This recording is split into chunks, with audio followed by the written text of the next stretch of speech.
হরে কৃষ্ণ। সমস্ত ভক্ত শ্রীচরণে প্রণাম। সকলের কৃপা আশীর্বাদ প্রার্থনা শ্রীমদ্ ভাগবতম প্রবেশ করছি। ওম অজ্ঞানতিমিরন্ধস্য জ্ঞানাঞ্জনা শলাকায় চক্ষুর্মিলিতং জ্ঞান তস্मै শ্রী গুরুবে নমঃ। নমো ওম বিষ্ণুপাদায় কৃষ্ণপৃষ্ঠায় শ্রীমতে জয় পতাকা সম্মিলিত নামে নমঃ। আচার্য পাদায় নিতায় কেবল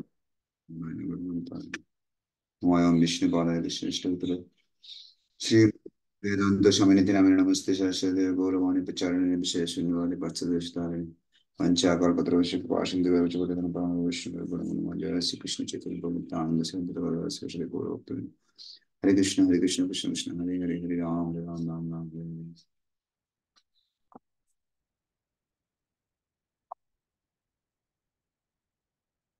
ओम नमो भगवते वासुदेवाय ओम नमो भगवते वासुदेवाय ओम नमो भगवते वासुदेवाय।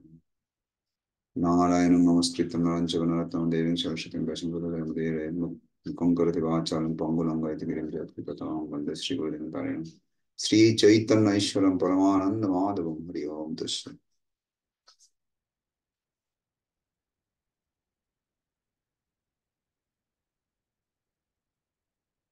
स्तवस्य आलोच्य विषय श्रीमद्भागवतं प्रथम स्कंदं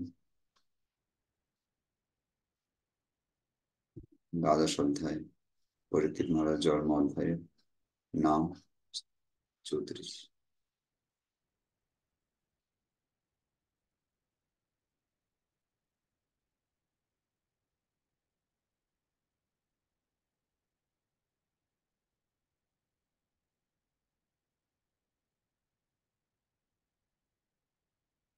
तद अभिप्रेतमालोक्ष्य भातरयच्युतचोदिता धनं प्रहीनम् आजोह उदीचं दिशि भूरिश।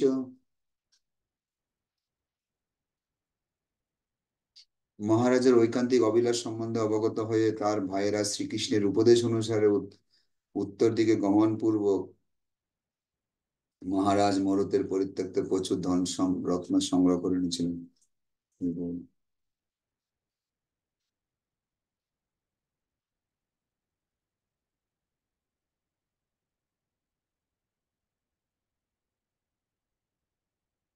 তাৎপর্য: মহারাজ মরুত পৃথিবীর অন্যতম একজন মহান সম্রাট। তিনি মহারাজ যুধিষ্ঠির রাজত্বকালের বহু পূর্বে পৃথিবীতে রাজত্ব করেছিলেন। তিনি ছিলেন মহারাজ অভিক্ষিতের পুত্র এবং সূর্যতনা যমরাজের এক মহান ভক্ত।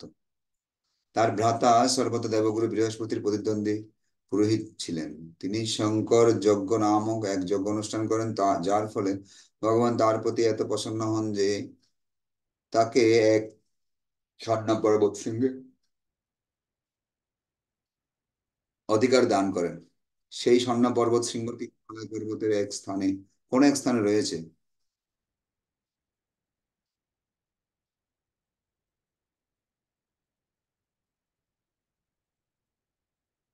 এবং আধুনিক দুঃসাহসী অভিযাত্রীরা সেখানে সেটি অন্বেষণ করতে পারেন। তিনি এত শক্তিশালী সম্রাট ছিলেন যে দিনের বেলা যজ্ঞ সমাপ্তির পর ইন্দ্র, চন্দ্র, বৃহস্পতি আদি দেবতারা তার প্রাসাদে তার সঙ্গে সাক্ষাৎ করার জন্য আসতেন। যেহেতু সেই স্বর্ণ শৃঙ্গটি তার অধিকারে ছিল, তাই তার কাছে পর্যাপ্ত পরিমাণ স্বর্ণ ছিল। সেই যজ্ঞ মণ্ডপের চাঁদোয়া পর্যন্ত সোনা দিয়ে তৈরি করেছিল। তার দৈনন্দিন যজ্ঞ অনুষ্ঠান রন্ধন কার্য ত্বরান্বিত করার জন্য বায়ু লোকের কিছু অধিবাসীদের নিমন্ত্রণ করে নিয়ে আসা হয়েছিল এবং সেই অনুষ্ঠানে সমবেত দেবতাদের নেতৃত্ব করেছিলেন বিশ্বদেব। তার নিরন্তর পুণ্যকর্মের দ্বারা তিনি তার রাজ্য থেকে সমস্ত রোগ দূর করতে সক্ষম হয়েছিলেন। তার মহান যজ্ঞ অনুষ্ঠানের ফলে দেবলোক, পিতৃলোক আদি উচ্চ লোকের সমস্ত অধিবাসীরা তার প্রতি প্রসন্ন হয়েছিলেন। প্রতিদিন তিনি পণ্ডিত ব্রাহ্মণদের শয্যাসন যান এবং যথেষ্ট পরিমাণে স্বর্ণ দান করতেন। তার উদার দান এবং অসংখ্য যজ্ঞ অনুষ্ঠানের ফলে স্বর্গের রাজা ইন্দ্রদেব তার প্রতি অত্যন্ত প্রসন্ন ছিলেন এবং সর্বদা তার মঙ্গল কামনা করতেন। তার পুণ্যকর্মের ফলে তিনি আজীবন যুবক ছিলেন। পরিতুষ্ট রাজা, পরিতুষ্ট প্রজা, মন্ত্রিমণ্ডলী, পত্নী, পুত্র এবং ভাতৃগণ পরিবৃত হয়ে 1000 বছর পৃথিবীর উপর রাজত্ব করেছিলেন। ভগবান শ্রীকৃষ্ণ তার পুণ্যকর্মের প্রশংসা করেছিলেন। তিনি তার একমাত্র কন্যাকে মহর্ষি অঙ্গিরার হস্তে অর্পণ করেন এবং তার শুভ আশীর্বাদের ফলে তিনি স্বর্গলোকে উন্নীত হয়েছিলেন। তিনি প্রথমে বৃহস্পতিকে তার যজ্ঞে পুরোহিত করার জন্য চেয়েছিলেন, কিন্তু তিনি এই পৃথিবীর একজন মানুষ বলে দেবতাদের গুরু বৃহস্পতির সেই পদ গ্রহণে অস্বীকার করেন। তাতে তিনি অত্যন্ত দুঃখিত হন, কিন্তু নারদ মুনির উপদেশে তিনি সম্বতকে সেই পদে নিযুক্ত করেন এবং তার উদ্দেশ্যে সাধনে কৃতকার্য হন। উম, কোন বিশেষ যজ্ঞের সাফল্য নির্ভর করে প্রধান পুরোহিতের উপর। এই যুগে সর্বপ্রকার যজ্ঞ বর্জিত হয়েছে, কেননা তথাকথিত ব্রাহ্মণদের মধ্যে পৌরোহিত্য করার মতো যোগ্যতা কারণে নেই। তাদের ব্রাহ্মণ রচিত গুণাবলী না থাকার ফলে গুণাবলী না থাকলেও কেবল ব্রাহ্মণ সন্তান হওয়ার জন্য তারা ভ্রান্তভাবে নিজেদের ব্রাহ্মণ বলে মনে করে। তাই এই কলিযুগে কেবল এই প্রকার যজ্ঞ হয়েছে, তা হচ্ছে ভগবান শ্রী চৈতন্য মহাপ্রভু অবতীর্ত সংকীর্তন যজ্ঞ। ছিল প্রভাত কি জয়, হরি বল।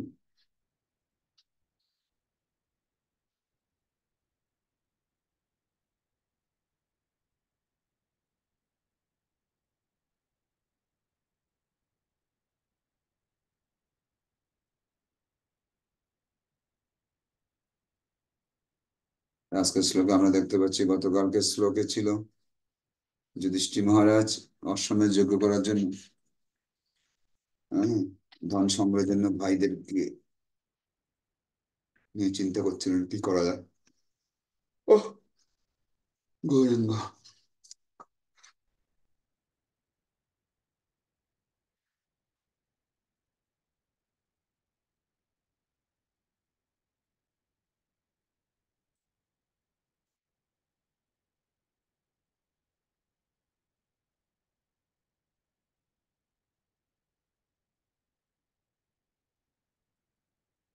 তো আজকে শ্লোকে দেখা যাচ্ছে কি, যুধিষ্ঠির মহারাজের ভাইগণ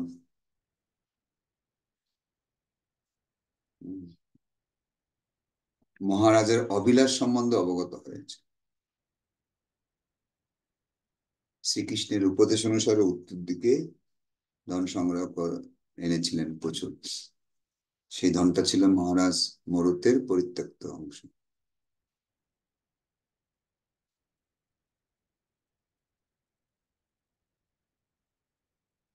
উম, তৎ অভিপ্রেতম আলক্ষ্য ভাতর, তার ভাইয়েরা, তৎ মানে তার ভ্রাতারা, যুধিষ্ঠির মহারাজ ভ্রাতারা কি লক্ষ্য করেছিলেন? আলক্ষ্য অভিপ্রেতম, আলক্ষ্য মানে লক্ষ্য করেছিলেন কার? অভিপ্রেতম মনো অভিলাষ। এখান থেকে খুব সুন্দর শিক্ষা বুঝুন। যুধিষ্ঠির মহারাজ চিন্তা করছেন কিভাবে অশ্বমেধ যজ্ঞ করবে, তার জন্য উদ্বিগ্ন ছিলেন। আগের শ্লোকে দেখুন, মহারাজ যুধিষ্ঠির জ্ঞাতি বধ জনিত পাপ থেকে মুক্ত হওয়ার জন্য এক অশ্বমেধ যজ্ঞ অনুষ্ঠান করার কথা বিবেচনা করেছিলেন, কিন্তু কিছু অর্থ সংগ্রহের কথা ভেবে তিনি উদ্বিগ্ন হয়েছিলেন। উদ্বিগ্ন ও চিন্তিত হয়েছিলেন, কেননা উদ্ভিদ তহবিল না থাকায় কর এবং জরিমানা আদায় করা ছাড়া অর্থ সংগ্রহের আর কোনো উপায় ছিল না। তো যুধিষ্ঠির মহারাজের মনের কষ্ট, মানে কি তার টেনশন, সেটা 34 নম্বর শ্লোকে বোঝা যাচ্ছে কি, তার ভাইরা, তার অনুগত যারা আছে, তার সহযোগী যারা আছে, যাদের সঙ্গে যুধিষ্ঠির মহারাজ আছেন, সেই বাকি ভাইরা কি করেছেন? মহারাজের ঐকান্তিক অভিলাষ সম্বন্ধে অবগত হয়েছেন। মনো অভিলাষ।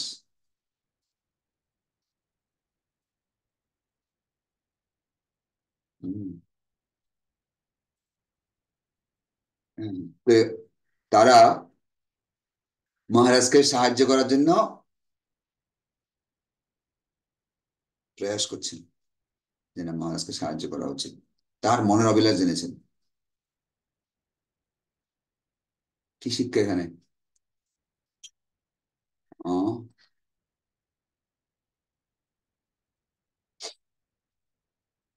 ভিডিও আর খুলবে না নাকি? না, এগুলোই থাকবে তো, ঠিক আছে।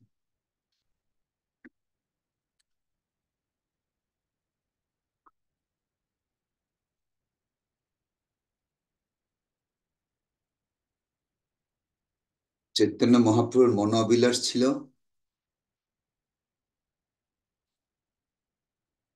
এই যে পাপী জীবগণ, তার সন্তানরা সবাই নরকের দিকে ধাবিত হচ্ছে, হুংকার দিয়ে উঠেছেন। সেই অভিলাষ জানতে পেরেছে তার পার্শ্বদবর্গরা। কি করেছে তারা? মনো অভিলাষ জেনে এগিয়ে গেলেন মহাপ্রভুর মনো অভিলাষ পূর্ণ করার জন্য। এই অভিলাষ, মনো অভিলাষ, আজকের টার্গেট নিন আপনারা, মনো অভিলাষ। কত শিক্ষা আছে এটার ভিতরে।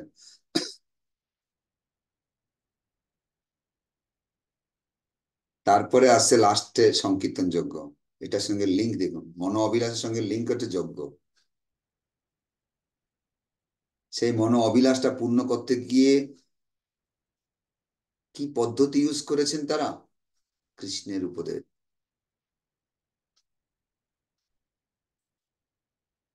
বোঝা গেল? এই মনো অভিলাষ তারা বুঝতে পেরেছে। আমরা দেখছি আজকে মায়াপুরে টিওবিপি হচ্ছে। কার অভিলাষ? ভক্তি বিনোদ ঠাকুর। সে আচার্যগণের পরম্পরা অভিলাষ পূর্ণ করার জন্য ইচ্ছা ছিল ছিল প্রভুপাদের, এবং সেটা তিনি যাওয়ার আগে অম্বরীশ প্রভু গেছেন যে আমার ইচ্ছা, আমার গুরু পরম্পরা, এদের মনের অভিলাষ ছিল এখানে একটা ভগবানের জন্মস্থানে বৃহৎ মন্দির হবে। তারামণ্ডল কত বিশাল কিছু তাদের মনে অভিলাষ ছিল, এটা তাদের কাছে ব্যক্ত করেছেন। গুরু মহারাজের কাছে ব্যক্ত করেছেন, পরবর্তী যাদের রেখেছেন তাদের কাছে মনের অভিলাষ ব্যক্ত করেছেন। তিনি জানেছেন পূর্বতন আচার্যদের মনের অভিলাষ বুঝতে পেরেছেন ছিল প্রভুপাদ। বলে গেছেন এটি হচ্ছে এখন।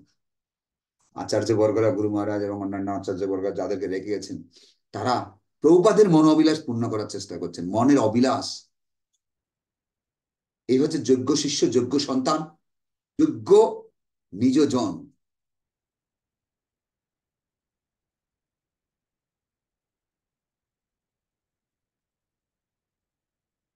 এখনকার দিনে তো শুধু আমরা ইসকনের ভক্ত, ইসকন থেকে ফায়দা নেওয়া, ইসকনের নামটা চালালাম, জগতে যেন সবার কাছে সম্মান পেলাম, দ্যাট ইজ ইসকন ডিভোটি। আচার্যদের মন অভিলাষ কতটুকু পূর্ণ করার জন্য চিন্তা করছি।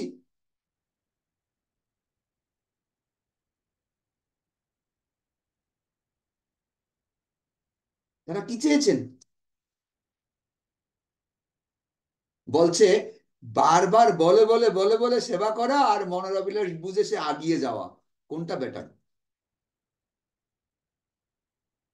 এটা করো, এটা করো, এটা করো, এটা করো, এটা করো, এটা করো, এটা করো, করা। দেখুন আপনার 10টা সন্তান আছে, শুদ্ধ ভক্ত কাকে বলে? 10টা সন্তান আছে, 10টা সন্তানের মধ্যে 10টা ছেলেকে আপনি ভালো করে দেখাশোনা করছেন, কিন্তু কোনো একটা ছেলে সে কি করছে, আপনার মনের কি চিন্তা, মনের কি দুশ্চিন্তা, মনের কি ইচ্ছা, সেটা সে বুঝতে পেরে সে অ্যাডভান্স চিন্তা করছে, এগিয়ে যাচ্ছে, জিজ্ঞেস না করে এগিয়ে যাচ্ছে। ছোট বাচ্চা যখন কান্না করে বা বাচ্চাকে মায়ের কাছে বলে আমার এই অসুবিধা হচ্ছে, মা সেটা নিজে থেকে ধরে নেই, কেননা তার সঙ্গে গভীর প্রেমের আদান প্রদান, এটাই হচ্ছে লক্ষণ। কি বোঝা গেল? কি গভীর প্রেমের আদান প্রদান, গভীরতার লক্ষণ হচ্ছে এটা। বলতে হবে না, গভীর প্রেমের লক্ষণ, তার সেবা ভাবের লক্ষণ। সে অ্যাডভান্স দৌড়াবে, কি চাইছে।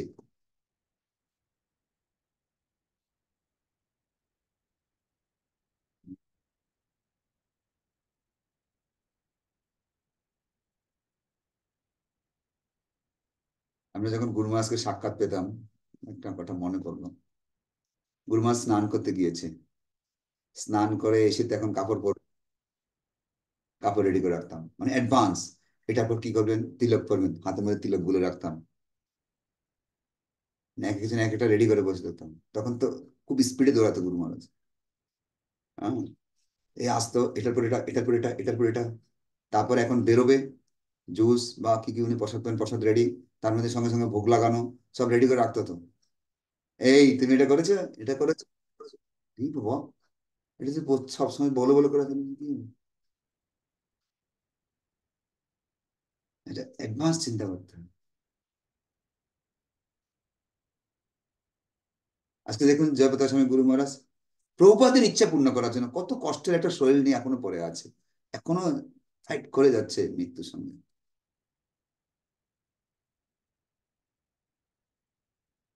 অন্যান্য আচার্যবর্গরা শুধু প্রভুপাদের মনোবাস, প্রভুপাদ লোকনাথ স্বামী গুরু মহারাজকে বলছেন তুমি পদযাত্রা করো, এখনো করে যাচ্ছে, মনের অভিলাষ ব্যক্ত করছে এটা করো, এটা আমি চাই, এখনো করে যাচ্ছে। জননিবাস প্রভুকে বলছে তুমি মায়াপুরের থেকে সবাইকে কিভাবে ভগবানের সেবা করবে পূজারি ট্রেনিং দাও, এখনো দিয়ে যাচ্ছে, গুরুর মনে অভিলাষ পূর্ণ করছে। যুধিষ্ঠির মহারাজের ইচ্ছা, কেন তারা যুধিষ্ঠির মহারাজের আনুগত্য স্বীকার করেছে, শরণাগত হয়েছে, এটাই তার লক্ষণ, তার মনের অভিলাষ জেনে তারা ছুটে পড়ছে মহারাজের চিন্তা দূর করার জন্য, টেনশন দূর করার জন্য।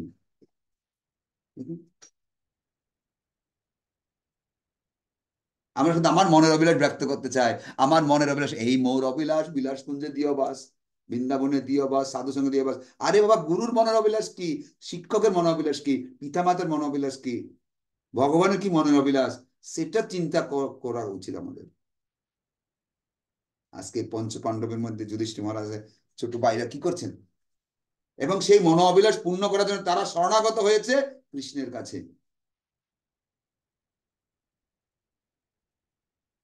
কৃষ্ণের কাছে শরণাগত হয়েছে, কৃষ্ণের আদেশে কি করছেন, কৃষ্ণের কাছে গিয়ে শরণাগত হয়ে কৃষ্ণকে বলছেন কি করবো, মহারাজ এরকম চিন্তা করছে উপায়, তখন বলছে যাও উত্তর দিকে যাও, এখানে মরুতের কিছু সম্পত্তি আছে পরিত্যক্ত, প্রচুর সম্পদ আছে, এগুলো নিয়ে চলে আসে। ভগবান অন্তর্যামী, জানেন সব কোথায় আছে, দেখিয়ে দিয়েছেন, যাও নিয়ে আসো, তোমাদের চিন্তা করতে হবে না। অনেক অশ্বমের যোগ্য করতে পারে, একটা নয় শত অশ্বমের যোগ্য কমপ্লিট করতে পারে, যাও। প্রপাত এই মরুদের কাহিনীটা বলছে কত ধার্মিক, কত গুরুত্বপূর্ণ, কত উন্নত ছিল ভগবত ভক্ত হয়ে, কিছুর অভাব ছিল না। মরুতের কাহিনীটা দিয়ে এখানে শিখাচ্ছেন যারা ভগবানের ভক্ত তাদের কিচ্ছুর অভাব হয় না, কিচ্ছুর অভাব নেই, কিচ্ছুর অভাব নেই। প্রচুর, তাদের সমস্ত দেবতারা তাদের চরণে পড়ছে, তার কাছে এসে হ্যাঁ মানে পিছিয়ে পিছিয়ে ধর্ণা দিচ্ছে, ভক্ত।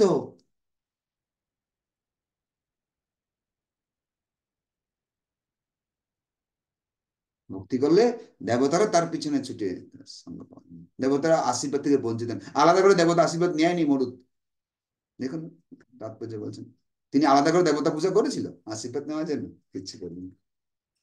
আমাদের তো একটু করে চিন্তা হয়, প্রভু লক্ষ্মী পূজা বন্ধ করে দিতে বলছে, যদি কালকে থেকে কিছু না আসে দুধ কলা কি করে দিব, ভোগ লাগাবো, লক্ষ্মী দেবীর পূজা বন্ধ করে দেবো বলছে। না আমি বলিনি এখনো পর্যন্ত কাউকে, শাস্ত্র বলছে লক্ষ্মী দেবীরা হচ্ছে রাধারানীর প্রকাশ, যেখানে রাধারানী থাকবে আর কিছু দরকার নেই। হম।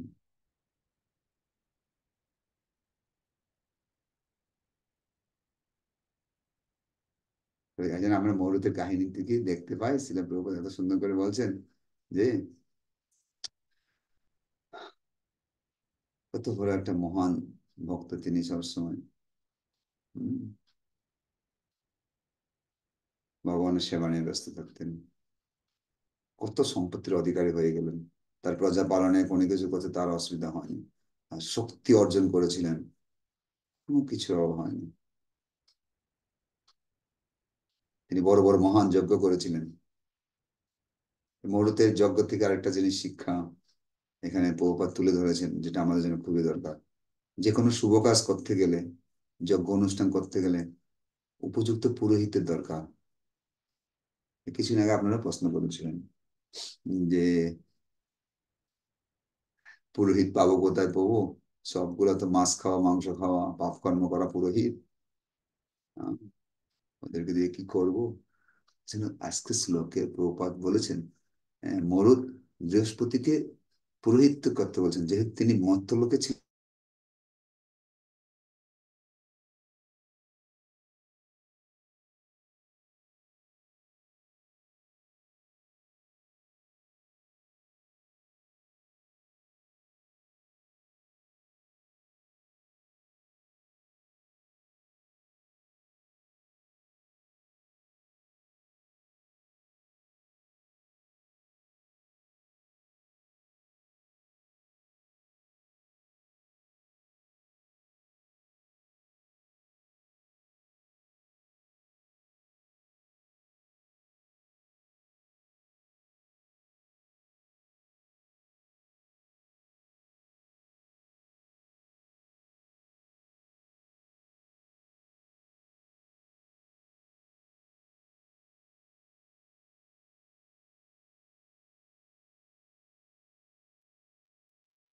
তো বৃহস্পতি এটা যখন স্বীকার করেনি তখন,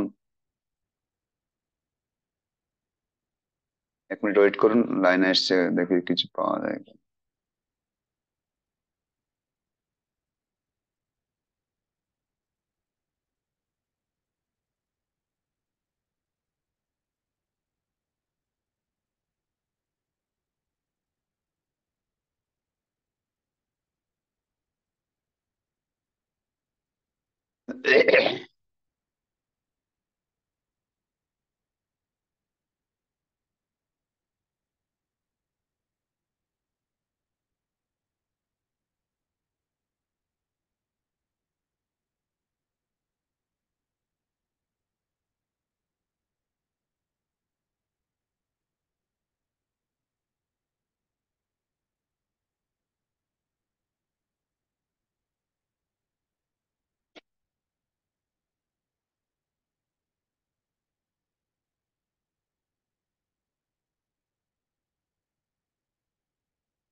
শোনা যাচ্ছে?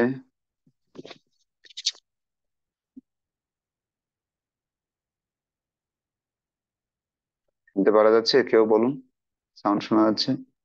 हरि बोल হ্যাঁ প্রভু।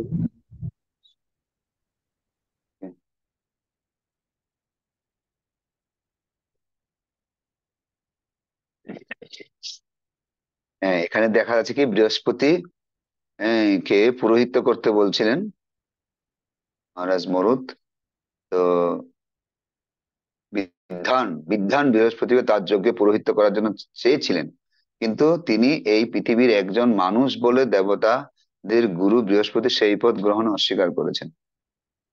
তাহলে এখানে মরুত কি চেয়েছিলেন? যজ্ঞ করার জন্য একজন যোগ্য পুরোহিত দরকার। পুরোহিত যার দ্বারা অন্যের হিত সাধন হবে, সেই পুরোহিত দরকার। বুঝলেন?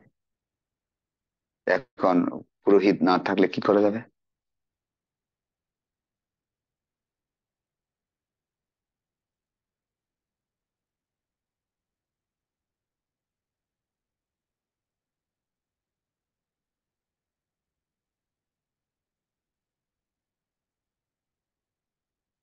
তো তার পরিপ্রেক্ষিতে পরবর্তীতে তিনি নারদ মুনির উপদেশে সম্বর্ধকে নিয়োগ করেছিলেন এবং সে যজ্ঞে সাফল্য করেছিলেন।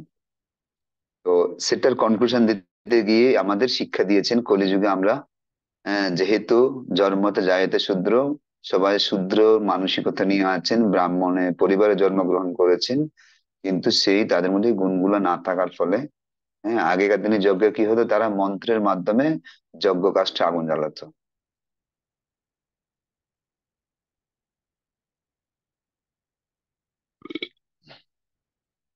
যার ফলে কি হতো, হ্যাঁ,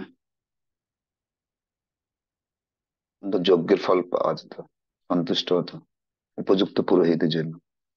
এই জন্য আমরা পুরোহিত্য করা হয়, যে কোনো একটা অনুষ্ঠানে পুরোহিত্য করার জন্য যাকে নিয়ে আসবো, যার নির্দেশনায় সবকিছু হবে, তাকে যাচাই করে নেওয়া উচিত।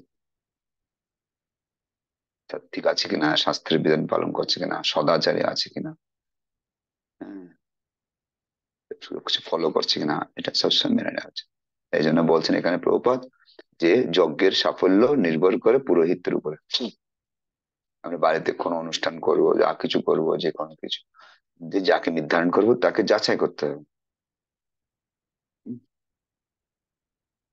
তো এই জন্য এই কলিযুগে, হ্যাঁ, ব্রাহ্মণ পুরোহিতের যোগ্যতা কারো নেই, পুরোহিত্য করার যোগ্যতা নেই ব্রাহ্মণদের। যার ফলে তিনি কি করলেন, হ্যাঁ, শিল প্রভুপাদ মহাপ্রভু বলছেন কি, প্রভুপাদ বলছেন এই কলিযুগে কেবল যজ্ঞের অনুমোদন করা হয়েছে, সেটা কি? সংকীর্তন যজ্ঞ, যেটা মহাপ্রভু নিজে নিয়ে এসেছেন।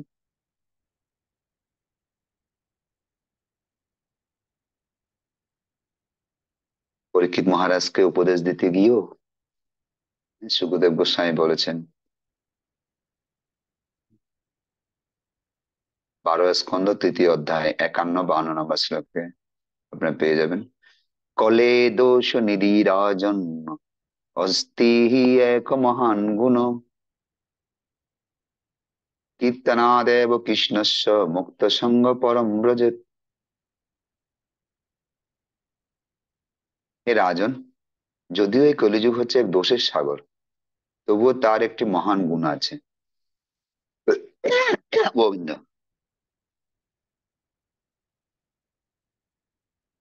কি গুণ? শুধুমাত্র হরে কৃষ্ণ মহামন্ত্র কীর্তন করার মাধ্যমে মানুষ জড় বন্ধন থেকে মুক্ত হয়ে পরম ধামে উন্নীত হবেন। দরকার হবে না।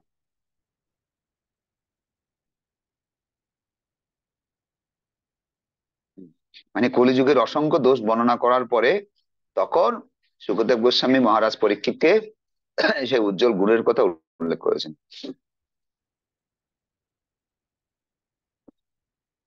বলছে অনেক দোষ থাকতে পারে, কিন্তু একটা পারমাত্মিক গুণ এই কলিযুগের আছে, সেটাই এই যুগের সমস্ত কলুষকে ধ্বংস করতে পারে।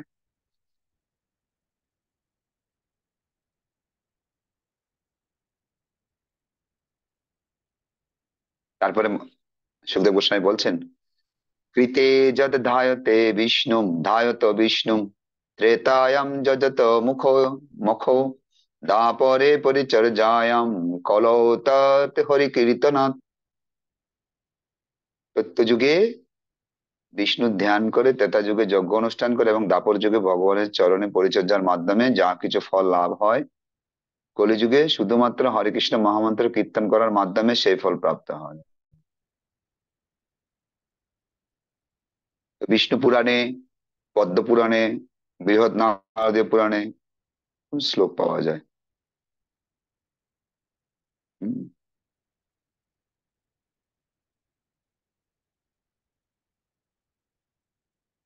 উল্লেখ আছে। ব্রহ্মবৈবর্ত পুরাণে ছিল জীব গোস্বামী আরো কিছু উদ্ধৃতি করেছেন সে শ্লোক নিয়ে কলিযুগের মানুষের অধঃপতিত অবস্থা সম্পর্কে বলতে গিয়ে। তত কলো তপযোগ বিদ্যা যজ্ঞাদিকা ক্রিয়া সাঙ্গা ভবন্তি ন কৃত্তা কুশলরপি দেহবি দেহিবি। এইভাবে কলিযুগে তপ অনুশীলন, ধ্যান যোগ, বিগ্রহ অর্চন, যজ্ঞ প্রভৃতি এবং এদের বিভিন্ন আনুষঙ্গিক অনুষ্ঠান সমূহ এমনকি অত্যন্ত পারদর্শী দেহবদ্ধ জীবাত্মার দ্বারাও সুষ্ঠুরূপে সম্পাদিত হবে না। কি বলছে? এই কলিযুগের তপস্যা, ধ্যান, বিগ্রহ অর্চন, যজ্ঞ প্রভৃতি এদের বিভিন্ন আনুষঙ্গিক অনুষ্ঠানগুলিও এমনকি অত্যন্ত পারদর্শী দেহবদ্ধ জীবাত্মার দ্বারাও পারদর্শী সুষ্ঠুভাবে সম্পাদিত হবে না। শ্রীল জীব গোস্বামী এই যুগে হরে কৃষ্ণ মহামন্ত্র কীর্তনের আবশ্যকতা সম্পর্কে স্কন্দ পুরাণের চাতুর্মাস মাহাত্ম্যের উল্লেখ করেছেন। কি বলছেন? তথা চৈব তমম লোকে তপ শ্রী হরি কীর্তনম কলৌ যুগে বিশেষণ বিষ্ণু প্রীত সমাচরে। এই যুগের উত্তম তপস্যা হচ্ছে শ্রীহরি নাম কীর্তন করা, উত্তম তপস্যা। বিশেষত এই কলিযুগে সংকীর্তন অনুষ্ঠানের মাধ্যমে মানুষ পরমেশ্বর ভগবান শ্রী বিষ্ণুকে সন্তুষ্ট করতে পারবেন।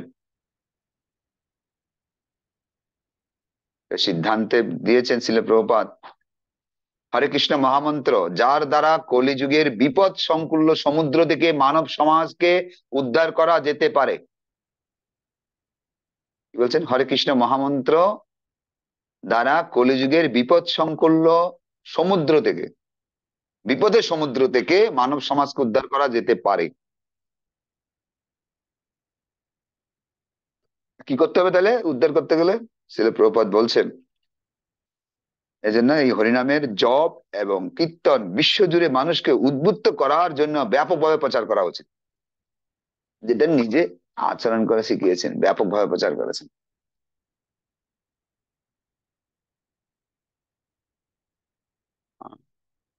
একাদশ স্কন্ধে বলেছেন,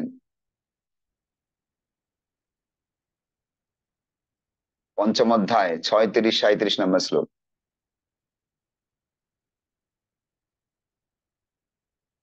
যথার্থ জ্ঞানবান উন্নত শ্রেণীর মানুষেরা এই কলিযুগের যথার্থ মূল্য উপলব্ধি করতে সক্ষম হন।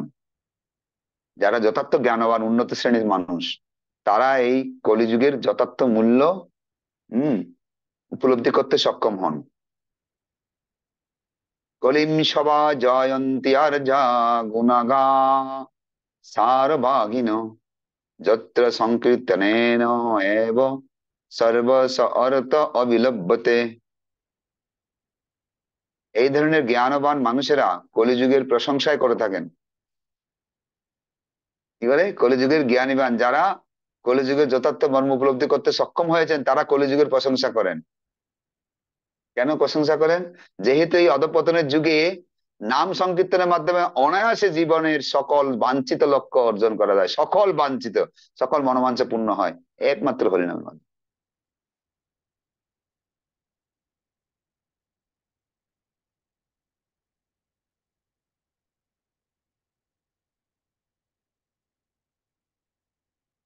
বুঝা গেল?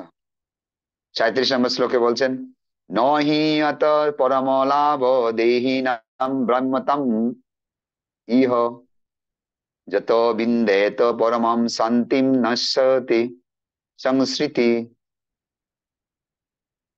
এই জড়জগতে সর্বত্র ভ্রাম্যমান থাকতে বাধ্য বদ্ধ জীবাত্মাদের পক্ষে, মানে কি, এই জড়জগতে সর্বত্র ভ্রাম্যমান থাকতে বাধ্য বদ্ধ জীবাত্মা, মানে সবসময় ভ্রাম্যমান, ছুটাছুটি করতে থাকবে, তাদের পক্ষে পরমেশ্বর ভগবানের সংকীর্তন আন্দোলনের মাধ্যমে নিজের পরম শান্তি লাভ এবং জন্ম মৃত্যুর চক্র থেকে মুক্তি লাভ করতে পারার চেয়ে অধিকতর লাভের সম্ভাবনা আর কিছু নেই। কি?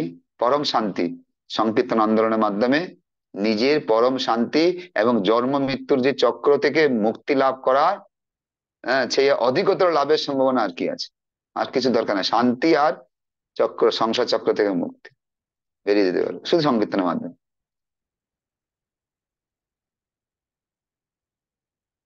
স্কন্দ পুরাণে সেটা বলা হয়েছে, মহাভাগবত নিত্যম কল কুর্ভন্ত কীর্তনম। কলিযুগে মহাভাগবত ভক্তগণ সর্বক্ষণ শ্রী ভগবানের পবিত্র নাম জপ কীর্তন করে থাকেন।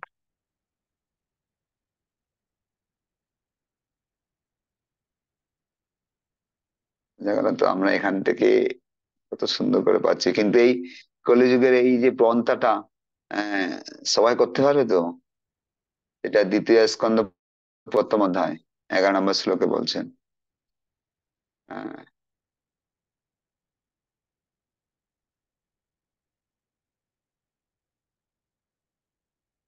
এখানে বলছেন, হে রাজন, মহান আচার্যদের প্রদর্শিত পন্থা অনুসরণ করে নিরন্তর ভগবানের পবিত্র নাম কীর্তন করা সকলের জন্য সিদ্ধি লাভের নিশ্চিত তথা নির্ভীক মার্গ। এটা তো সবচেয়ে উচ্চতর মার্গ, ভগবানের নাম কীর্তন করা। সেটা কিভাবে? আচার্যদের প্রদর্শিত পন্থা অনুসরণ করে নিরন্তর পবিত্র নাম কীর্তন সকলের জন্য সিদ্ধি লাভের নিশ্চিত তথা নির্ভীক মার্গ। এমনকি যারা সমস্ত জড় কামনা বাসনা থেকে মুক্ত হয়েছেন, যারা সব রকম জড়জাগতিক সুখভোগের প্রতি আসক্ত, যারা কামনা বাসনা থেকে মুক্ত হয়েছে, যারা সবকিছু সুখভোগের প্রতি আসক্ত, এবং যারা দিব্যজ্ঞান লাভ করার ফলে, যারা দিব্যজ্ঞান লাভ করার ফলে আত্মতৃপ্ত হয়েছেন, তাদের সকলের পক্ষে এটি হচ্ছে সিদ্ধি লাভের সর্বোৎকৃষ্ট পন্থা, হরিনাম সংকীর্তন। বোঝা গেল? এগুলো আমি একটু ভেঙে ভেঙে বললাম কেন, আপনারা সবাই ভক্তি বিক্ষোভ প্রচার করবেন তো, সেখানে ভক্তদের বলতে হবে যেন শ্লোক গুলো নোট করে রাখুন আর ভালো করে তাৎপর্যগুলো পড়বেন। হুম। নামের কি প্রভাব, নামের কি গুণ! ঠিক আছে? এই কলিযুগে আমরা নামে হচ্ছে সর্বশক্তিশালী। নাম করতে মানুষ এমনি পরিবর্তন হয়ে যাবে, আর যত রকম মনোবাঞ্ছা সব পূর্ণ হয়ে যাবে হরিনাম করলে। হ্যাঁ, এই প্রমাণ আছে। তো আজকে এই শ্লোকের মাধ্যমে ছিল প্রভুপাদ যে বলছেন লাস্টে, সংকীর্তন যজ্ঞ আমাদের জন্য শ্রেয় কলিযুগে। হ্যাঁ, তা আমরা এখানে যোগ্য ব্রাহ্মণ না পেলে কি হবে? অন্ততপক্ষে সাধুগুরু বৈষ্ণবরা পাবো, যারা শুদ্ধ নাম করছে তাদেরকে নিয়ে আসতে হবে। তাদের সঙ্গ করতে হবে, সঙ্গ করে সবকিছু আমরা এগিয়ে যেতে পারবো। ওকে। জয় ছিল প্রভুপাদ কি জয়, গুরু মহারাজ কি জয়, সমস্ত ভক্তবৃন্দ কি জয়, প্রমাণ। আর কোনো প্রশ্ন থাকলে হ্যান্ড রাইজ করুন। ইন্টারনেট গেল। কিছু করার নেই।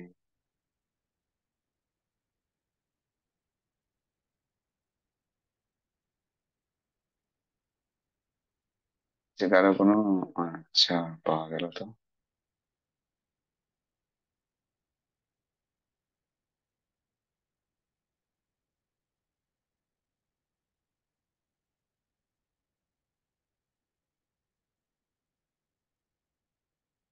হ্যাঁ, মমতা রং মাধুরী, হাত তুলুন, বলুন। কেউ হ্যান্ডেলিং করুন তো, কারা কো হোস্ট আছেন একটু আনমিউট করে দিন।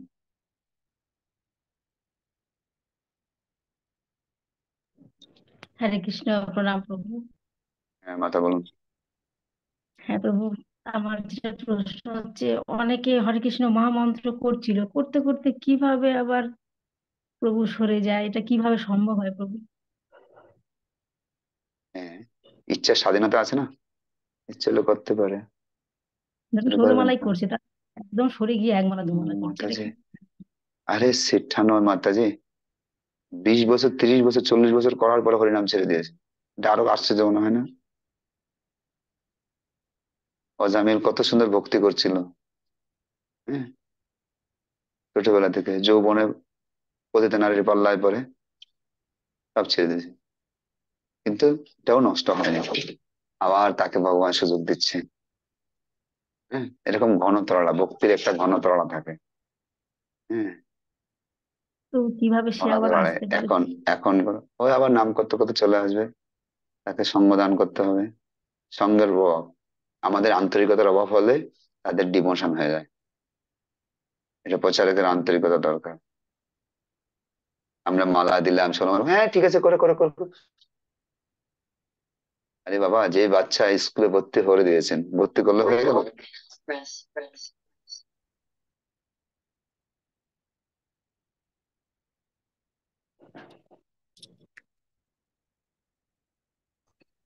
বুঝে গেল, ভর্তি করলে তো হবে না, তাকে গাইড দিতে হবে না?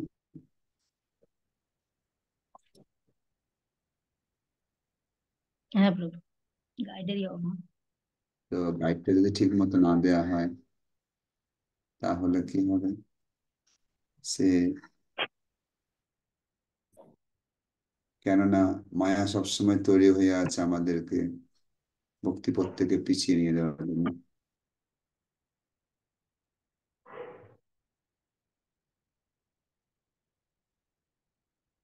হরে কৃষ্ণ।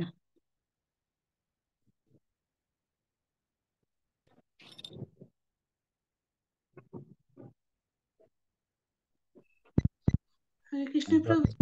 একটু পছন্দ দৃষ্টি করছি।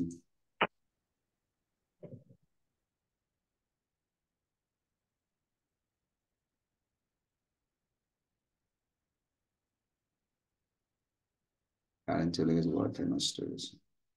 বুঝে গেল কি? তাদেরকে সঙ্গ দেন, আন্তরিক হন একটু, তাহলে আবার তারা ঠিক হবে। শুধু পড়ায় স্কুলে ভর্তি করে দিলে তো হবে না, তার পিছনে সময় দিতে হবে। এখানে শুধু, যেহেতু, একটা জিনিস খেয়াল করুন, একটা ফসল করেছেন, সবাই মনে করবেন, খুব যত্ন সহকারে শুনবেন। একটা বীজ রোপণ করেছেন, আস্তে আস্তে গাছটা উঠছে।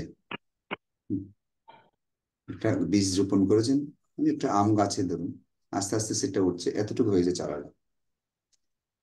এখন আপনাকে কি করতে হবে? ভালো করে জল দিতে হবে, হ্যাঁ, তার সাথে সাথে একটা ঘেরা দিতে হবে। নাকি না মমতা, মমতা বুঝতে পারছেন? একটা ঘেরা দিতে হবে না?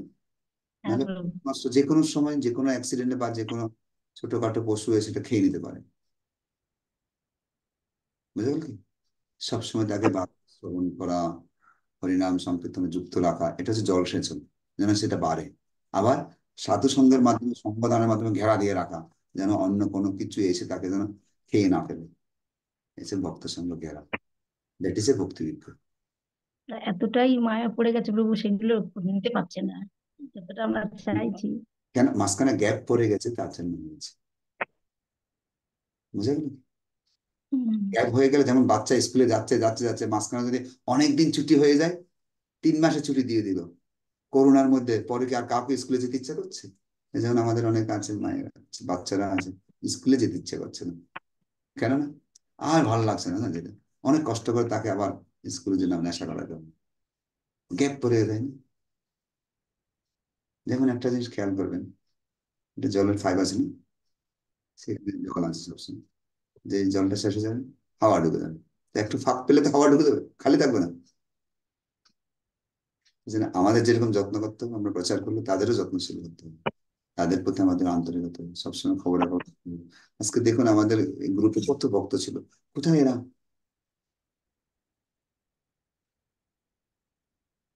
হ্যাঁ, সেরকম আমাদের আন্তরিকতার উপরে সবকিছু নির্ভর করে। প্রচার মানে কি? একজন ভক্তকে ভক্ত তৈরি করা কি আপনি শুধু মনে করেন, হ্যাঁ, ডাক্তারে বলে না এই ওষুধটা খেয়ে 1 সপ্তাহ করে আমার সঙ্গে দেখা করবেন, সেটা ডাক্তারের কাজ। আমাদের প্রচারের খবর নিতে হয়। ডাক্তার মানে কি, সে 500 টাকা নিল, পরে আসলে আসুন, না আসলে না, আমি তো বলে দিলাম, লিখে দিলাম, রিভিউ 1 মান্থ, 1 মাস পর আবার আসবে। আমাদের প্রচারকদের ব্যাপার হচ্ছে কি, তারা নিজে থেকে, মহাপ্রভু কি স্বেচ্ছায় যাওয়া, স্বেচ্ছায় যেতে হবে। মহাপ্রভু কি গেছেন, ব্রহ্মার দুর্লভ প্রেম সবাকারে গেছে, স্বেচ্ছায় গেছে। যে কারো উপকার করতে হয় তাকে নিজে থেকে যেতে হবে। আমি ডাক্তারের মতো মনে করবো না, স্পেশাল লিখে দিলাম, তারপরে আমার কাছে আসুক। কাউকে ভক্ত তৈরি করতে গেলে আমাকে অনেক দিন অপেক্ষা করতে হয়। কত ঘনতরলা হবে, এই চললো এই চললো, এরকম অনেক ভক্ত আমার কাছে।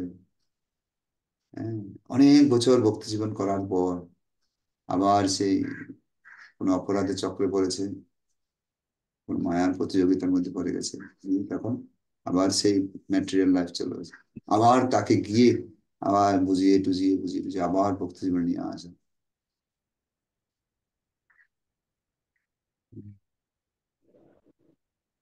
সন্তানকে বড় করার পর যখন বিগড়ে যায়, অন্য কোনো সঙ্গের পাল্লায় পড়ে যায়, কি কষ্ট হয় না? সেরকম একজনকে উচ্চার করে ভক্তি জীবন নিয়ে আসাটা কত গুরুত্বপূর্ণ দায়িত্ব।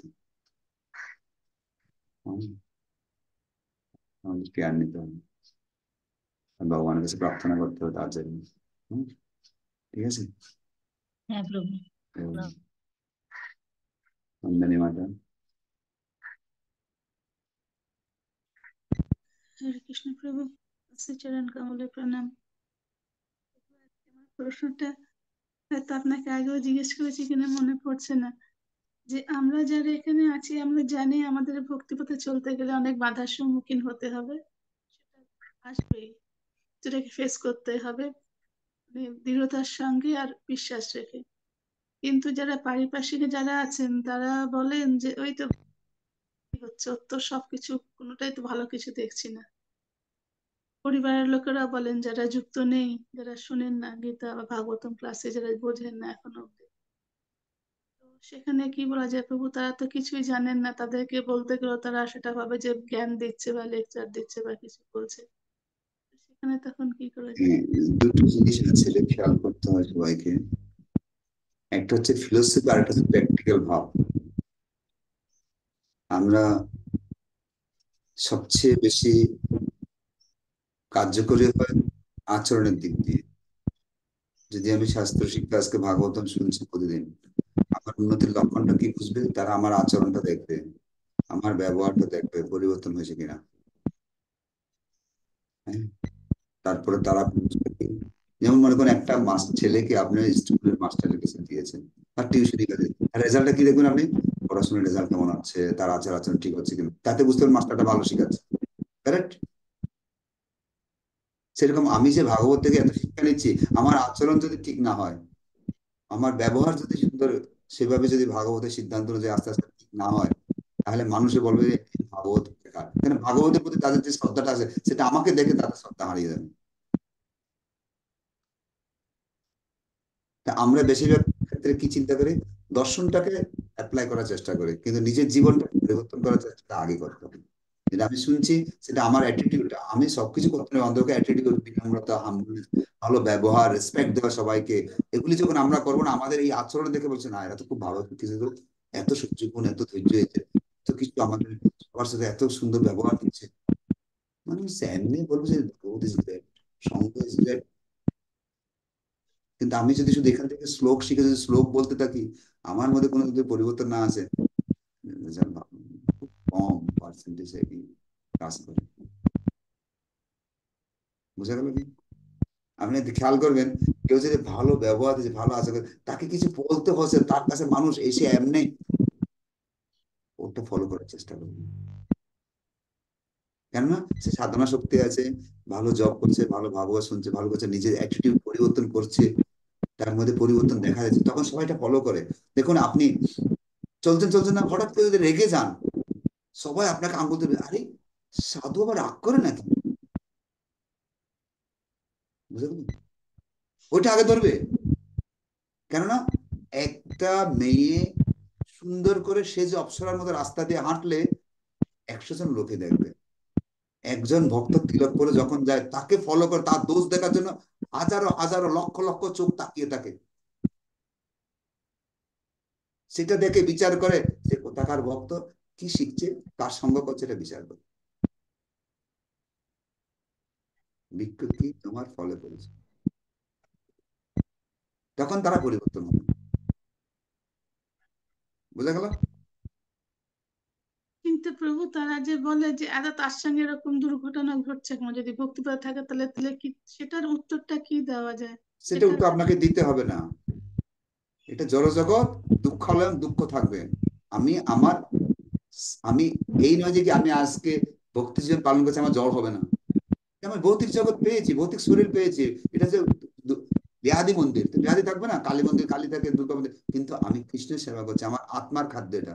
দুটো খাদ্য আছে, দেহের খাদ্যটা আত্মার খাদ্য, আমি আত্মার খাদ্য দিচ্ছি, দেহের খাদ্য নয়। দেহটা যতক্ষণ এখানে আছে এটা কষ্ট পাবো, কারাগারে সুখ নেই, এখান থেকে বেরিয়ে গিয়ে সুখের স্থানে যাওয়ার জন্য আমি টিকিট কেটেছি, এটা প্রয়াস করছি, কখন আমি বিষয়টা নিয়ে চলে এটার জন্য রেডি হচ্ছি, প্রস্তুতি নিচ্ছি। এখানে তো দুঃখালয়, এই জন্য দুঃখ পাচ্ছি বিধায় ওখানে যাওয়ার চেষ্টা করছি। এখানে আপনি বলছেন, আমি বলছি, সবাই তিতার দুঃখ থেকে কেউ মুক্ত নয়, জন্মমৃত্যু জরাবের চক্র থেকে মুক্ত নয়, যতক্ষণ আছে ততক্ষণ দুঃখ থাকবে। কিন্তু এখান থেকে প্রস্তুতি নিচ্ছি যেন এখানে বেশি দিন থাকতে না হয়, কারাগারের মধ্যে যেন বেড়ে যেতে পারে। সুন্দর করে ভালো মশলা দিয়ে করতে হবে। খুব সুন্দর করে বুঝা গেল? বললেন। এবং এটাও বুঝাতে হবে যে আমি আগে যে মানসিক অশান্তিতে ছিলাম, পরিণাম করে যে আমি বেনিফিট পাচ্ছি, সেটা বলতে হবে ওদেরকে।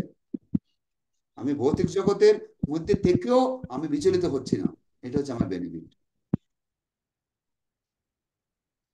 আমি আজকে আমাকে ক্যান্সার আক্রমণ করছে, তাও আমার মুখে হাসি, পেটের মধ্যে পাশের বেডে ক্যান্সার এসেছে, 14 পুরুষ সবাই কান্নাকুটি করছে, কেন? বিচলিত হয়ে যাচ্ছে। ডিভোটি মানে কি আসবে, সুখদেব গোস্বামী পরীক্ষিতকে যখন ভাগবত দিচ্ছে, সে বিচলিত হয়নি, কত সুন্দর আনন্দের সহিত ভাগবত শুনছে। কেন? 7 দিন পর তার মৃত্যু, কোনো বিভ্রান্তি নেই। আর আমার সামান্য জ্বর হলে ছটফট করছে, কেননা আমি সেই স্তরে যেতে পারিনি এখনো, আনকমপ্লিট। আমরা যখন এটা করছি ওই স্তরে যাওয়ার জন্য আমি বিচলিত না হব। দুঃখ কষ্ট থাকবে, কিন্তু এটাতে আমি বিচলিত না, আমি বিচলিত হচ্ছে, এটা ডিফারেন্স। সেখানে আর কোনো কিন্তু আছে? ধন্যবাদ প্রভু। দেবাংশ বলো। হরে কৃষ্ণ, প্রণাম প্রভু। প্রভু, আমার একটা প্রশ্ন ছিল যে আমাদের বাড়িতে একটা বাচ্চা এসে প্রসাদ পেত, তাই আমার এই ছেলের থেকে একটু ছোট, তার ছেলেটার এখন নাকি কিডনি খারাপ হয়ে গেছে, তা এখন আমাকে তার ঠাকুমা বলছে যে তোমাদের বাড়ি গোপালের এঁঠো কাটা খেয়ে আমার নাতিটার এরকম এত বড় একটা রোগগ্রস্ত হয়েছে। তো প্রভু, আমি কথাটা শুনে না আমি খুব মানে দুঃখ পাইনি, কষ্টও পাইনি, কিন্তু আমার মনে হচ্ছে যে গোপালের এঁঠো কাটা খেয়ে কারো শরীর খারাপ হয়, কারো এরকম এতটা রোগগ্রস্ত হয় প্রভু, এখানে আমি কি রিপ্লাই দেবো প্রভু, আমাকে একটু বলে দেবেন? হ্যাঁ, এটা সুন্দর রিপ্লাই আছে। রিপ্লাইটা হচ্ছে, তাকে একটা এক্সাম্পল দেওয়া যায়, এরকম আমরা অনেক প্রশ্নের সম্মুখীন হয়েছি। যেমন মনে করুন, আমাকে একটা গাড়ি দিয়েছে, হ্যাঁ, আমি ড্রাইভিং করি, তো মালিক বলছে তোমাকে 1000 টাকা দিল, এই তেলটা ঢুকিয়ে গাড়িটা নিয়ে তুমি যাবে কোথায়, এয়ারপোর্টে, এয়ারপোর্টে একজন লোক আসবে, তাকে নিয়ে আসবে। তো আমি কি করলাম, আমি ড্রাইভিং এ বসলাম, সুন্দর করে লাইসেন্স টাইসেন্স সব আছে, ভালো একটা 10 লাখ টাকা দামের গাড়ি দিয়ে দিল। তাহলে আমি গাড়িটা নিয়ে সুন্দর করে 500 টাকা তেল ঢুকেছে আর 500 টাকা দারুর বোতল নিয়েছি, রাস্তার মাঝখানে বসে দারুর পিকনিক বানালাম, চলে গেলাম। যাইতে গিয়ে এক জায়গায় বড় একটা পিলার সঙ্গে মেরে দিয়ে সুন্দর, গাড়িটাও ভেঙে গেল, আমার মাথাটা ফেটে গেল। হ্যাঁ, মানে এটা ভগবানের দোষ? ভগবান তো সুন্দর করে ব্যবস্থা করে দিয়েছে। আমার আমার কর্মফল, আমাদের কর্মফল ভোগী, কিন্তু ভগবানকে দোষারোপ করি। হ্যাঁ, অজ্ঞানের অন্ধকার থেকে অনেকে বলবে, তাকে বোঝানোর চেষ্টা করবেন, না বোঝাতে পারলে চুপচাপ থাকবেন। হ্যাঁ, গোপালের খাবার খেয়ে নষ্ট হয়েছে, তাহলে আর পাঠাবেন না। আমরা তো সবাই সুস্থ আছি গোপালের খাবার খেয়ে। হয়তো আপনার বাড়িতে অন্য কিছু খায়, শুধু যে গোপালের প্রসাদ খেয়ে থাকে না, অন্য কিছু খায় না। আর জগতে সবাই বলেন যত দোষ নন্দের বেটার দোষ, তাই না? কেন ও তো কথা বলে না, ও দোষ দিলে অসুবিধা দিয়ে দিলাম। তাদের খারাপ ভাবতে পারে, তো তাদেরকে বোঝাইতে হবে এটা আমাদের কর্মফল, এটা থাকবে। তার জন্য ভগবানকে দোষারোপ করা উচিত। আপনাদের ধন্যবাদ প্রভু। থাকতে হবে, নাহলে আমরা তো ভালো আছি। রোগ হচ্ছে, এটা ব্যাধি, রোগ হবে, সেটার জন্য আর ভগবান দায়ী নয়। না বলে আমাদের বাড়িতে গোপালের প্রসাদ খাচ্ছে, কিন্তু আপনার বাড়িতে সব পাপ খাচ্ছে। কোথায়? গীতার 3য় অধ্যায় 9 নম্বর শ্লোকে আছে, 13 নম্বর শ্লোকে। যারা ভগবানকে ভোগ লাগিয়ে খায়, এটা হচ্ছে পাপ থেকে মুক্ত। আর ভোগ ছাড়া যেগুলো খায় সেগুলো হচ্ছে গ্রাস গাছে পাপ খায়। তাহলে এবার বলুন তো, আমার বাড়ির খাবার গোপালের প্রসাদ খেয়ে তারে হয়েছে, নাকি প্রসাদ ছাড়া যেগুলো খায় সেগুলোতে গন্ডগোল হয়েছে? কোনটা বলুন? গীতাতে আছে 3য় অধ্যায় 13 নম্বর শ্লোকে। যারা পাপ খায়, তাহলে পাপের ফলে সে কষ্ট পাচ্ছে, এটার ফলে নয়।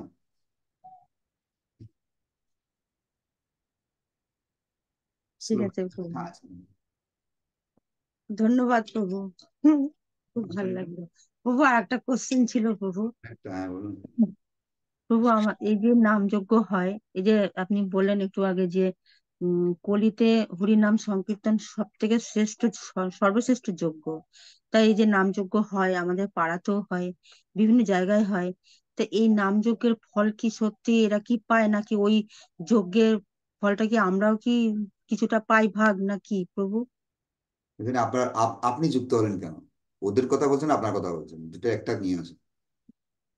প্রভু না, আমি না, আমার কথাটাই আপনি আমি ওখানে বলি। যান তো, এটা বলছেন যে আমিও যাই ওখানে, এটা বলছেন তো? না, আমি যাই না প্রভু, ওই তাহলে এখানে এসে আপনাকে চাঁদাটা, পাচ্ছেন কেন? চাঁদাটা ওদের কি চাঁদাটা ক্ষতি চাই। হয়েছে, না আপনার কোনো ক্ষতি আছে? কি ব্যাপারটা কি? আপনি বলছেন না আমারও কি হবে? প্রভু আপনি, আপনার চাঁদাটা, কাদের প্রবলেমটা, কাদের কাদের জন্য প্রশ্নটা, আপনার জন্য না ওদের জন্য? কি বলবো আমাদের জন্য? প্রশ্নটা কাদের জন্য, আপনার প্রভু জন্য? তাহলে ওদের, প্রভু ওদের জন্যই বলি প্রভু, ওদের জন্য যারা নিচ্ছে টাকাটা, যারা অনুষ্ঠানটা করছে তাদের জন্যই তাহলে বলেন কি ওদের কি গতি হয়? ব্যাপারটা হচ্ছে, বলছে নাম যেভাবে নিক না কেন, নামের কিছু ফল পাবে। সে উপহাস করে নিক, শ্রদ্ধা সহিত নিক, যেভাবে করে, কিন্তু সেখান থেকে তারা ডেভেলপমেন্টটা হয় না। কেননা উপযুক্ত পুরোহিত নেই। আজকে বলো না, উপযুক্ত পুরোহিত নেই। কেননা যাদের মাধ্যমে নিয়ে আসা হয়েছে, তারা সামনে খুব সুন্দর নাম করছে, যে স্টেজ থেকে নামলো, কান্নাকাটি অনেক কিছু শেষ করলো, গিয়ে সেখানে পিছনে গিয়ে 4টি পাপকর্ম করে বসতেছে। কারণ ওদেরকে দেখে তারা আচরণ ঠিক হবে না, নাম শুনছে। এজন্য বলছে আউল বাউল নেড়া নে সহজে সাই দরবেশ, এই 13 অপসম্প্রদায় সঙ্গ না করি, মহাপ্রভু নিষেধ করেছেন। এজন্য ভক্তি বিনোদ ঠাকুরকে বলা হয়েছে ঝাড়ুদার। নাম হট্টে ঝাড়ুদার, নিতাইয়ের নাম হট্টে ঝাড়ুদার হচ্ছে ভক্তি বিনোদ ঠাকুর। কেননা সেখানে এই যে অপসম্প্রদায় গুলো এসে সহজে পদ্ধতি করে দিয়েছে, তখন এদেরকে কি করছে, এরা গুরু হয়ে যাচ্ছে, কিন্তু সহজে পদ্ধতি। এই জন্য ঝাড়ুদার মানে সব ছাঁটাই করে দিয়েছেন, বেরা বের করে দিয়ে তখন এই সঠিক পদ্ধতি যাবে। এই জন্য আমাদেরকে বলছেন যে অবৈষ্ণব মুখোদ্গীরম সর্বশ্রেষ্ঠ। যারা আচার করলে প্রচার করে না, প্রচার করে আচার করে না, তাদের কাছে যাবেন। যে আচার প্রচার করে দুই কার্য, সে হচ্ছে জগতের আর্য, তারা হচ্ছে আচার। তাদের কাছ থেকে শুনতে হবে, তাদের সঙ্গে করতে হবে, তাহলে ডেভেলপ হবে। নাহলে এরকম, দেখুন এই শীতের দিনে পুরা একেবারে গ্রামে গ্রামে ভর্তি লীলা কীর্তন, পালা কীর্তন, 24 প্রহর, অষ্টপ্রহর, কি 32 প্রহর, 72 প্রহর।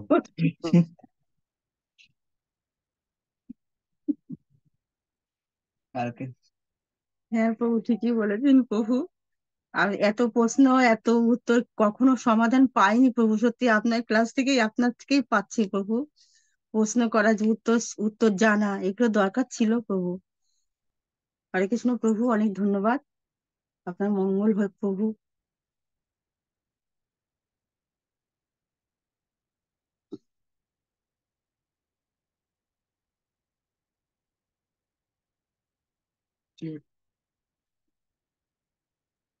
আচ্ছা, নেট চলছে তো।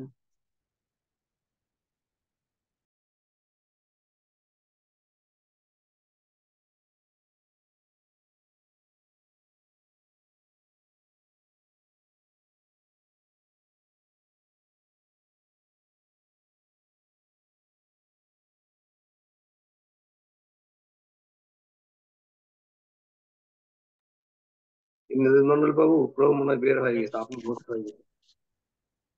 আপনি হোস্ট হয়ে গেছেন মনে হয়। প্রভুকে আবার হোস্ট, প্রভু মনে হয় বের হয়ে গেছে।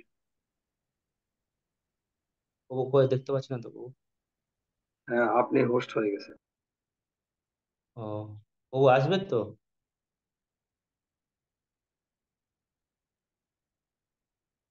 হ্যাঁ, আসবেন, হোস্ট হয়ে গেছে। আচ্ছা আচ্ছা বউ, আচ্ছা বউ আস।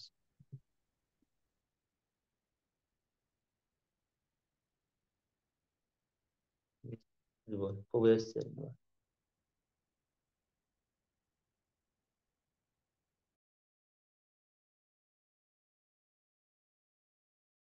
হরে কৃষ্ণ। লাইনের সমস্যা, ইন্টারনেটের সমস্যা। আমি তার তেমন বেশি প্রশ্ন নিতে পারছি না, ক্ষমা করবেন। আপনারা এখন উপলব্ধি শেয়ার করুন। ইন্টারনেটে প্রচুর ডিস্টার্ব করছে। ঠিক আছে, ফটাফট করবো। তিনজন আর কেউ হাত তুলবে না প্রশ্নের জন্য। অবনী বাবু বলুন, নতুন করে প্রশ্ন থাকলে বলুন। প্রভু, এই যে হোম আর যোগী কি আলাদা প্রভু, না একই? বুঝতে পারলাম না। হোম হোম আর যজ্ঞ হ্যাঁ, হোম আর যজ্ঞ একই জিনিস। আলাদা না একই? একই একই। তো আমরা যজ্ঞ করি পাপ মুক্ত হওয়ার জন্য, যেটা আজকে আলোচনা থেকে বুঝতে পারছি যে যুধিষ্ঠির মহারাজ পাপ মুক্ত হওয়ার জন্য যজ্ঞ করবেন না, এটা অশ্বমেধ যজ্ঞ। আর এমনি যে যজ্ঞগুলো হয় তাতে যে আহুতি দেওয়া হয় সেটা কি ভগবান গ্রহণ করেন? ভগবান সেখানে আচ্ছা আসেন? প্রভু, কালকে কালকে আমরা এটা আলোচনা করেছিলাম। কৃষ্ণ ভাবনামৃত হচ্ছে যজ্ঞ। বিভিন্ন আচার অনুষ্ঠানের মাধ্যমে যজ্ঞ করা আর সরাসরি কৃষ্ণের সেবা করা একই। আচ্ছা, এটাও যজ্ঞ।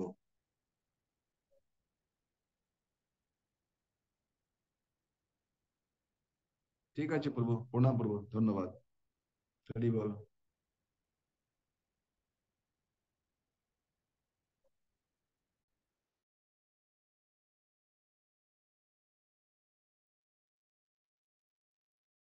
হরে কৃষ্ণ বহু ধন্যবাদ, প্রণাম। জয় ছিল বহুপাল। একটা প্রশ্ন ছিল, বলবো?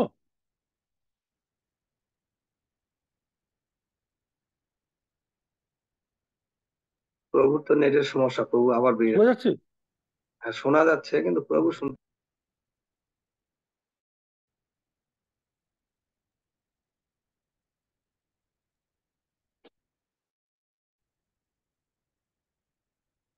বল, আপনাকে বলবো না বলছি? তাহলে উপলব্ধি শেয়ার করুন। প্রভু তো নেই, সমস্যা হচ্ছে প্রভুর।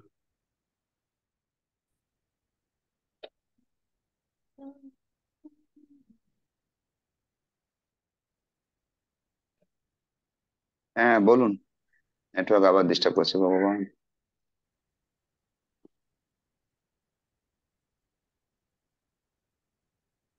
প্রভু বলুন। বলবো, শোনা যাচ্ছে? হ্যাঁ শোনা আমি যাচ্ছে, বলুন। বলছি, হ্যাঁ আমি বলছি যে দীক্ষা নেওয়ার পরও আমি আমি জানি এক আধজন সবকিছু করে কিন্তু চাটা ছাড়তে পারেনি। সেক্ষেত্রে কি হতে পারে? বুঝলাম না, আবার বলুন, কি ছাড়তে পারেনি? আপনি দীক্ষা নেওয়ার পরেও অনেক কিছু, সবকিছুই করে নিয়ম পালন, কিন্তু চাটা ছাড়তে পারেনি। আমি অনেক বলেছি। হুম। এটা গুরুচরণ অপরাধ হচ্ছে। আমি অনেক অনেক বুঝিয়েছি কিন্তু হ্যাঁ, কিন্তু কিছুতেই ছাড়ছে না। হুম।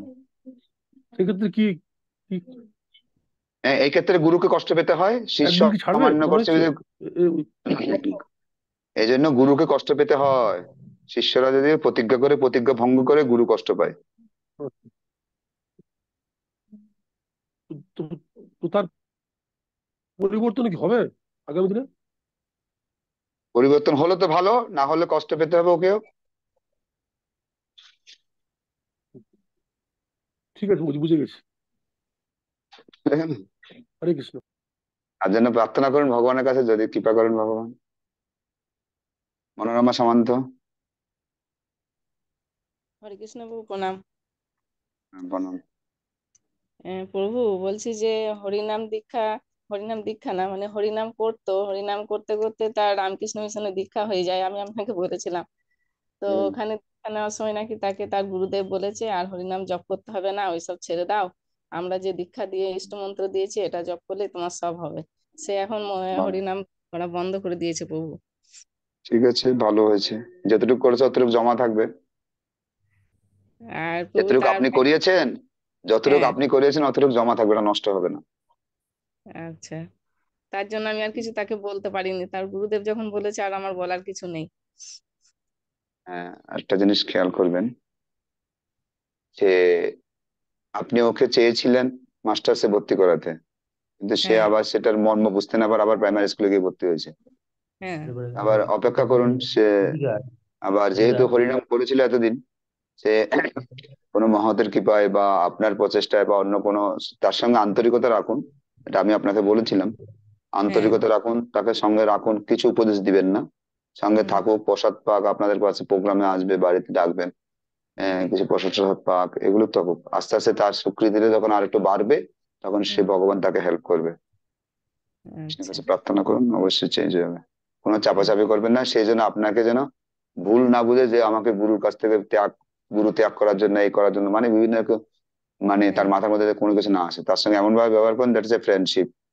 হুম, আবার তার আবার বাড়িতে সে গেছে। ফিরে আসবে, এরকম অনেকে হয়েছে, অনেকে আচ্ছা, আছে, তার বাড়িতে ফিরে গিয়ে আসবে। দেখলাম যে রাধা মাধবকে বাইরে বার করে দিয়েছে, সিংহাসনে রামকৃষ্ণ দেব মা সারদা ওদেরকে বসিয়েছে, এটা দেখে আমার খুব খারাপ লাগলো। আমি বললাম যে ভগবানের পায়ের নিচে ওনাদেরকে বসাতে হয়, তা বললো না আমাদের এটা নিয়ম, আমাদের এরকম বলেছে। হুম, ঠিক আছে, অসুবিধা নেই, অনেক কিছু সহ্য করতে হয়। আপনি বলা তো বলেছেন, এখন না। আর একটা বলছি প্রভু, আমার বাড়িতে বৃন্দাবন থেকে আসার তার পরে সঙ্গে সবাই, আন্তরিকতা রাখুন, তাকে আবার যদি পারেন হরিকথা অংশগ্রহণ করার সুযোগ দিতে পারেন। হুম, হ্যাঁ, করতে করতে আস্তে আস্তে আবার সে তার ভুল বুঝতে পারবে। হুম, সেটাই। আর প্রভু বলছি যে আমার বড় মেয়ে নিরামিষ ধরেছে প্রভু আপনার কথা মতো, দেখুন, ছোটটাও খাচ্ছে, এখন সবাই সে খাচ্ছে বড় নতুন। মেয়ের নাম কি? ওই সুতীর্থা সামন্ত। আচ্ছা, সুতীর্থ সামন্ত। আর ছোট মেয়ের নাম? ওর নাম হচ্ছে সুদৃষ্টা সামন্ত। এখানে একটা সামন্ত থাকে, আমাদের ক্লাসে যুক্ত হয়ে প্রতিদিন শেয়ার করে, ওটা নাকি আপনার মেয়ে? না না না, ও ক্লাসে থাকে না। আচ্ছা, তাহলে একটা সামন্ত একটা আছে টাইটেল, হ্যাঁ বুঝতে আমিও পারি দেখ, না। হ্যাঁ দেখেছি আমিও। আমি মনে করতাম কোনো আপনার মেয়ে বা আপনাদের কোনো কিছু হবে না, সেম টাইটেল দেখছি তো, হ্যাঁ, না না, অনেক সময় মায়া হয়। ছোট মেয়েটার নাম রায়, আচ্ছা, আপনি দেখেছেন ওকে, বৃন্দাবন, ওরা দুজনেই আপনার একটা ছোট আছে বাবু। মাম্পি, মাম্পি সামন্ত, এটা আপনার জানা আছে কেউ? না না, আমাদের চেনাশোনা কেউ না। আচ্ছা, মাম্পি সামন্ত। যাই হোক, ঠিক আছে, ভালো। ওকে, ধন্যবাদ আপনাকে, খুব সুন্দর প্রশ্ন করেছেন। এরকম অনেকে বিগড়ে যায়, তাদেরকে সঙ্গে রাখুন, ধীরে ধীরে আবার আহ, আপনারা কৃপা করবেন, তাদেরকে প্রসাদ পাওয়াবেন। যারা বিগড়ে যাচ্ছে, এই যে আমাদের পরমানন্দ প্রভু বলছেন, একজনে আবার পাপ কর্মে যুক্ত হয়ে যে চা ছাড়তে পারছে না, যদি ও ছাড়তে চায় তাহলে আমার সঙ্গে যোগাযোগ করে দেবেন, আমি দুটো জিনিস দিব, ওগুলো খেলে ছেড়ে যাবে। আগে দেখুন ওর নিজের ইচ্ছা আছে কিনা ছাড়ার, তাহলে সাহায্য করতে পারবো। চা বলেন, যে কোনো নেশা, রাস্তা আছে, সঙ্গে রাখুন, তুচ্ছ করবেন না। এটা একটা পাপ কর্ম, কিন্তু সে হরিনাম করলে আবার ফিরে আসবে, সে যদি প্রসাদ পায় আবার ফিরে আসবে। হ্যাঁ, প্রসাদ তো চিন্ময়, হরিনাম চিন্ময়। আপনারা সঙ্গ দান করুন তাকে, এটা চিন্ময় সঙ্গ, ভক্ত সঙ্গ। কিন্তু এই পাপ কর্ম সঙ্গের প্রভাবে এগুলি মানে চিন্ময় কার্যক্রমের প্রভাবে ধীরে ধীরে পরিবর্তন হবে। হম। সঙ্গে রাখুন, সঙ্গ ছাড়া করবে না, আবার ফিরে আসবে। কারণ ও বিচলিত হয়েছে মানে গুরুদেব কষ্ট পাচ্ছে, তো গুরুদেবের কষ্টটা মোচন করার জন্য তাকে সঙ্গ রাখা উচিত। এই নয় যে ও চা খাইবে তার সঙ্গে আমরা দেখো, হ্যাঁ তার সঙ্গ নিব না, তাকে আমরা সঙ্গ দান করবো, যেন সে আবার সঠিক পথে ফিরে আসতে পারে।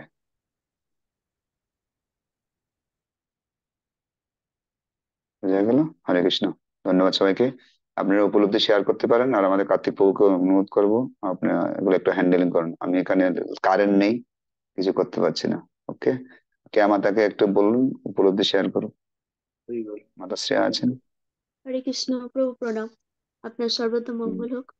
আজকের যে আপনার অমৃতময় প্রবচন শিক্ষা পেলাম, আর আপনার মনোবিলাস যেন পূর্ণ করতে পারি আমরা সকলে, সচেষ্ট হয়ে ঐকান্তিক ভাবে প্রচারে যেন থাকতে পারি, প্রার্থনা আপনার চরণ কমলে রাখি।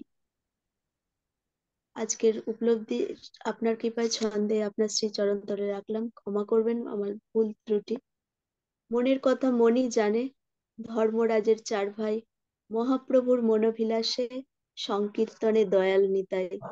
যোগ্য গুরুর যোগ্য শিষ্য জগৎগুরু এগিয়ে, গুরুর ইচ্ছে জেনে বুঝে কৃষ্ণ প্রেম দেন জাগিয়ে। গুরু মহারাজ সদা ব্যস্ত, মহা অভিলাষ তার, গুরু ইচ্ছাই তার ইচ্ছা, শত প্রতিকূলতা যার। মরুত রাজা গুরু বাক্যে জীবন তরি বাইল, দেবতারাও সন্তুষ্ট হয়ে রাজ্যে নেমে আইল। মর্তলোকে যত যজ্ঞ, যজ্ঞ পুরোহিতের পৌরোহিত্য, কলিযুগের নাম ও যজ্ঞই ভরা শুধু প্রাণ চিত্ত। দোষের সাগর এই যুগ, তবুও গুণে ভরা, মহামন্ত্রেই মহানন্দে মহান জীবন গড়া। বিষ্ণু পুরাণে পদ্ম পুরাণে ব্যক্ত পরম সত্য, স্কন্দ পুরাণেও সেই তত্ত্ব, হরে কৃষ্ণ নিত্য নিত্য। যেজন জানে সেজন মানে, সেই তো শুদ্ধ জ্ঞানী, বাঞ্ছিত ফল আপন হাতে, প্রচারেও সেই মহাদানী দানী। দেহ সুখ লাভ হেতু জগৎময় ত্রিতাপ দুঃখ দুঃখ, আপন কর্ম নাম ও ধর্ম, হরি নামেই আনন্দ সুখ। আত্মতুষ্টি পরিতুষ্টি, মুক্তি সিদ্ধি পারাপার, কর্তব্য কর্মই আমাদের কৃষ্ণ নাম প্রচার।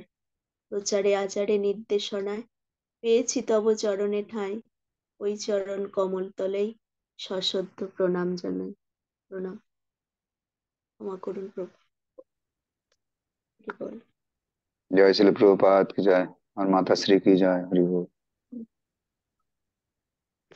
হরে কৃষ্ণ। প্রণাম। মাধুরী মাতা, আপনি উপলব্ধি শেয়ার করুন।